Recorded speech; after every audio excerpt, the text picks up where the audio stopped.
kye yali akola nali manyi kyakola nti wali omanyi nti amukuba mpisa okumutta yes kati ekyo okumutta mwali mufunye sente bwe mwali temunafuna sente by then sente zaali zizze naye nga bwe nakugambye nti bino byonna byagenda okubaawo byali tebiri planned from the beginning sente zajja ddi sente zajja luvannyuma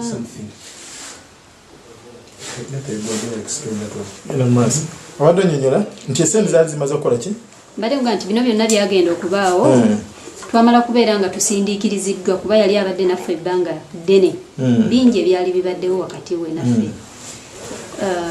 so netuwalirizibwa okubeera nga tutuuka ku ekyo kyonna newankubadde that was not the plan okutuuka ku ki okuba nti afiira mikono gyaffe ani yaleeta ekirowoozo ekyo it was a collective kind of idea meaning ani yogera ku mannya gondi ne gondi n'ensonga lwaki mwatuuka okusalawo ekintu ng'ekyo ensonga bo be baziinangazo oyinza okunyambakawo aliyo kubanga yali okusinziira nga bwe yali abadde nga bwe yabeeranga akoze communication n'omusajja taata ne parenti n'abazadde ba Susan kati ebyavangayo ye byajjanga nabyo n'akola decision naye kati yabanyonyolako nti yali asituuse ku kigendero ekyokutta Magala kati bwe bamukuba empiso Hajara ddemu ontangaza kyatwala bbanga ki Susan okussa omukka ogw'enkomerero yalwawo ssaawa ng'emu oba 45 minutes dakika nga na 5 ng'ojja kumukuba empiso ki ekirala kye mwamukola okulaba nti mumukakanya okufa amangu tewali kirala temwina kye mwamubika it was only the injection bangi ogambye kyali ki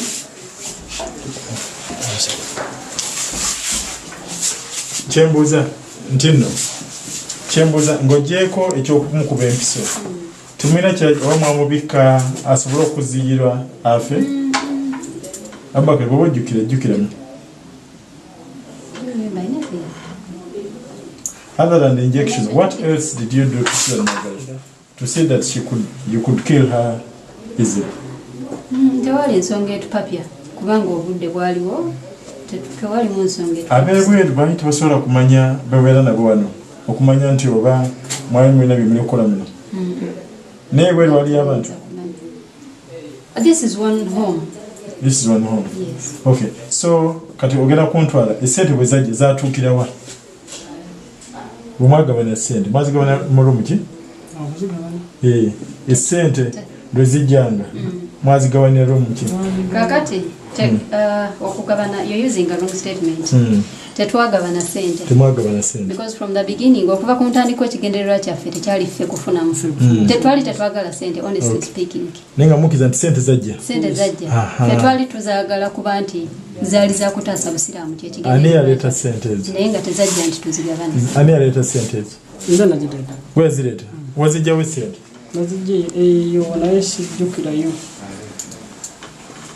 ekifo tujogenda woma muntu sobola okugamba nti yewo naye nga erinnya ly'ekifo sirijjukira kubanga nze Kampala ndi mupya nti sijja kugamba nti wano wali naye nga nagijjayo nezireeta wali mu ddiiro ogenda kuntwalayo kati nakyo bannerabidde munzijukizeemu okutta Susan kyali kigendera oba mulina embeera kwali kwerinda kwammwe mwali mutidde nti ebbanga lye mwali muludde ne Susan yali amaze okubategera amaloboozi oba obamaye omufaanana ako kawaayiro mu Quran I'll be frank with you if you kidnap someone ask for ransom ransom bw'ogifuna nga mulaba muli safe it is a must for you to let the victim go olufuna ransom mumuta agende ku family ye however bwe mubeera naye okumala ebbanga kati nga bwe kyali ne tugezaako okusolicitinga for the ransom ng'erwayo ate nga tubeera nayo twali tetusikaza alternative kubanga our security was being compromised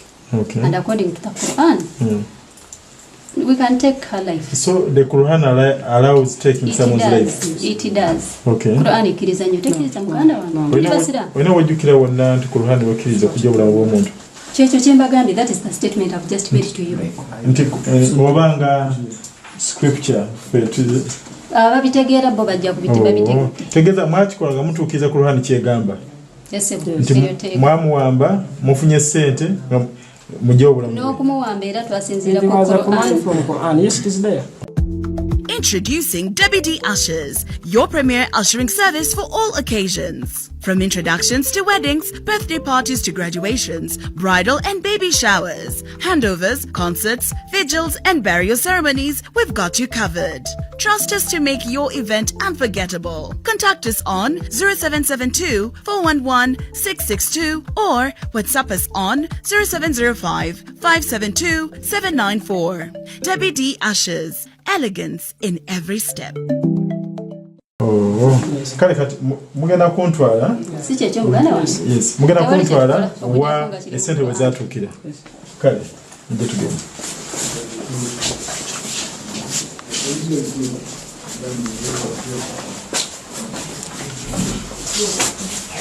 esente zatukira waseka kale njagala ombuli lwoletanga sente wali nani nga muleta sente wali gwe na Abdulhakim nani omulala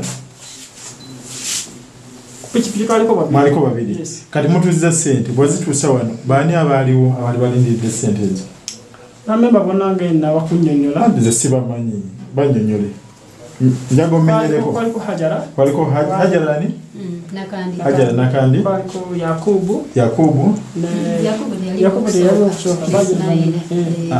waliwo nze waliwo nze Hassan Hussein Muzamir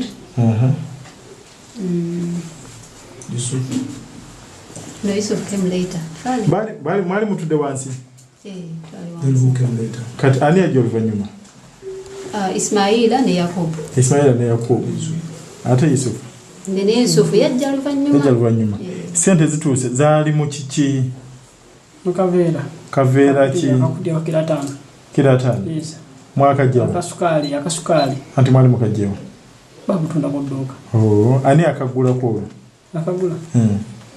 era Yakubu yakamba sente zituuse wazikwasaani nti zizino nazituusa kubanga oludde wezaamala okuyingira ennyumba si yali yange nti yange nti nzikwese mu kisenge kyange bona baalimu nenziteekaawo kuba it was not my money mwaziteekawo bazibala yes ani azibala bonna baabala kubanga zaali ani yali omutwe omukulu tewaliwo omutwe omukulu ekikulu kyali kyakubala ku making sure nti sente ezo zetwali mwazibala zaali sente meka abiri ejja dola sente zaali mu za dola tezaali mu za Uganda it was $200,000 kati bwe mwafuna sente kyekyaddako netuziwa abakulembeze b'obusiraamu then zikola emirimu gyazo because remember from the beginning sente twali tetuzaagala ngaffe ku mitima gyaffe tetwagala sente era teri yazisaba nti mpa bweziti dola bweziti no one was interested tewali kati ekiddako ngenda kubasaba muntwale nja kuntwala we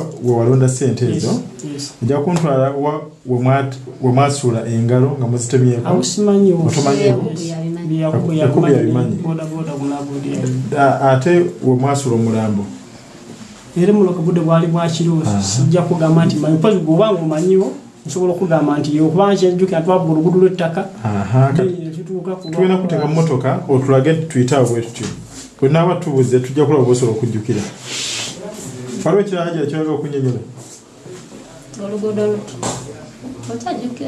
Hajara lwe bagendanga okusuula omulambo gwa Susan gwe wasigalawa nze nasigalawa wasigala no ng'okuuma amaka nga wendi awaka kale tugende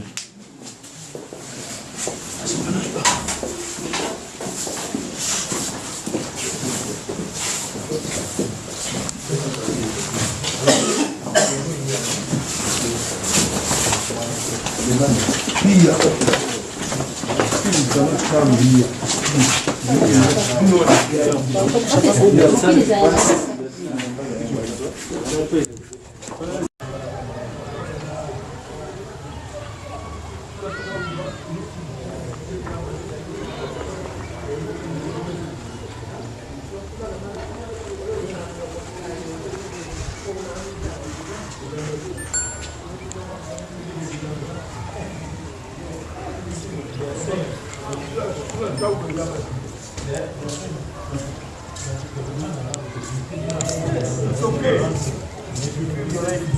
can go with that person's lady. You see, you had not brought up that one. That's why you explained to me. Wait.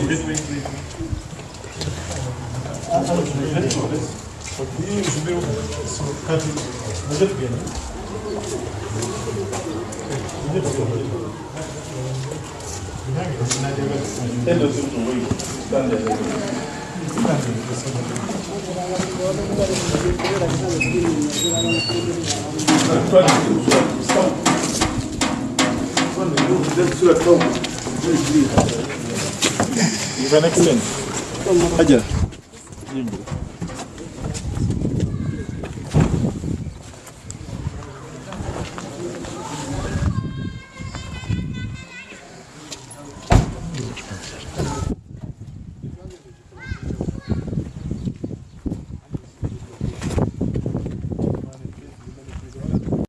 Just.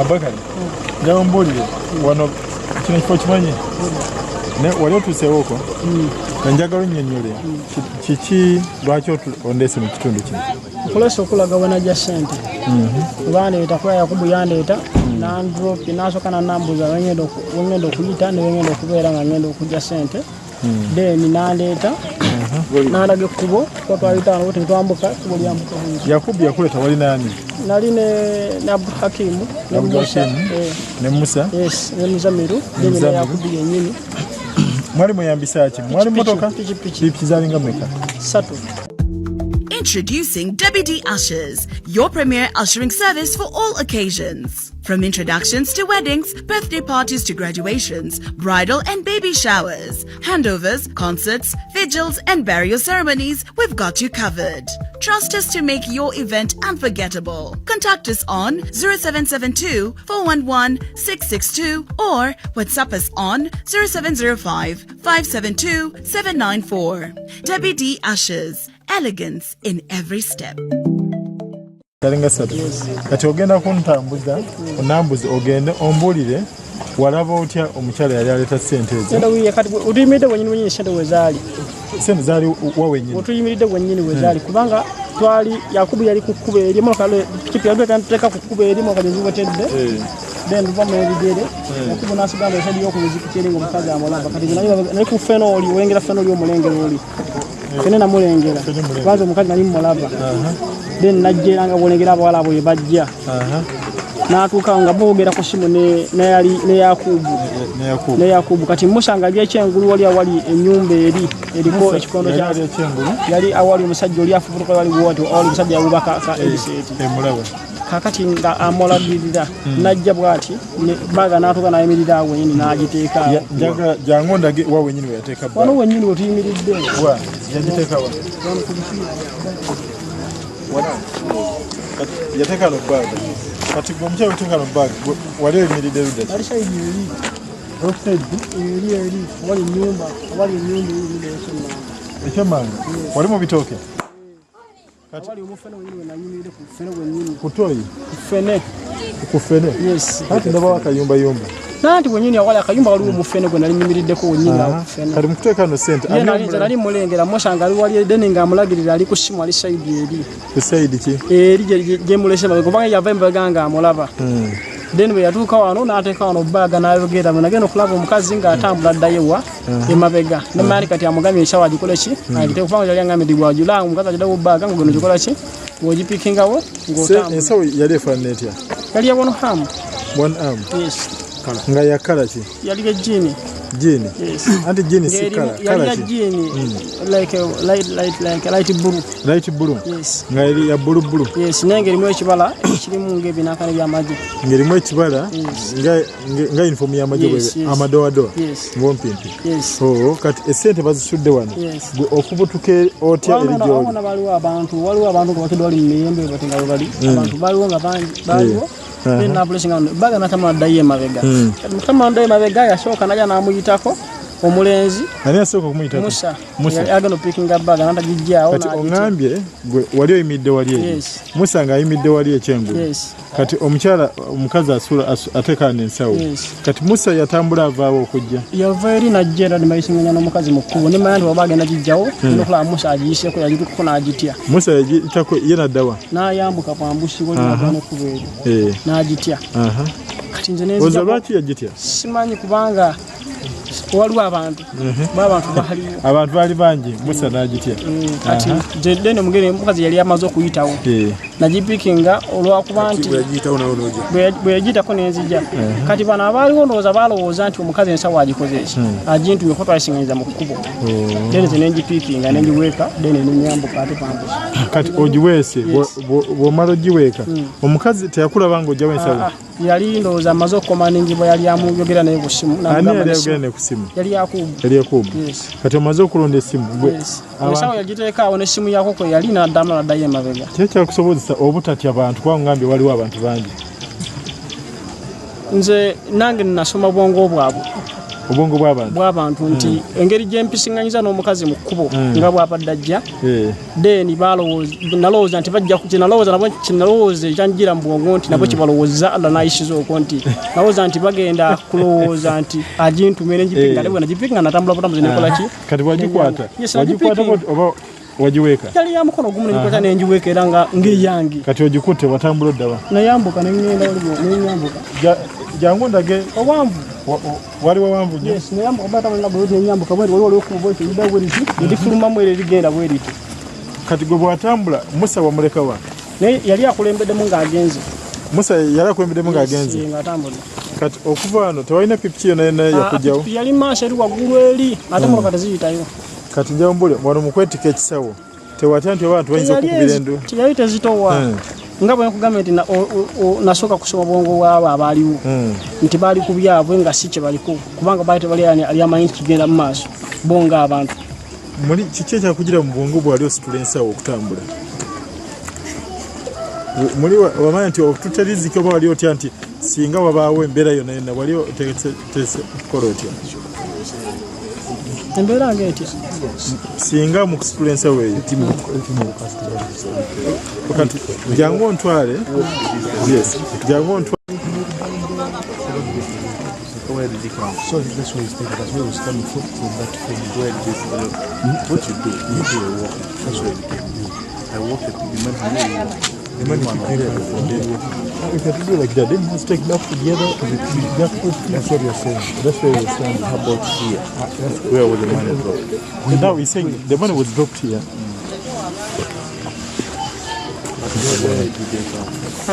It came from this side. So when the woman was Under that tree. under the tree, This one. yes, the other Yeah, it's okay. Then Musa was standing where this one. And so let me just walk there. Musa was here. Then from here, how you came, Peter proceeded. kati njagala ontwale Just you. njagala ontwale ondage wali oyimiridde ogambe wali oyimiridde mu muti gwaki ogwa ffene tugende wondagewo. Then you just come back and now you pick that. Then you come back and you go.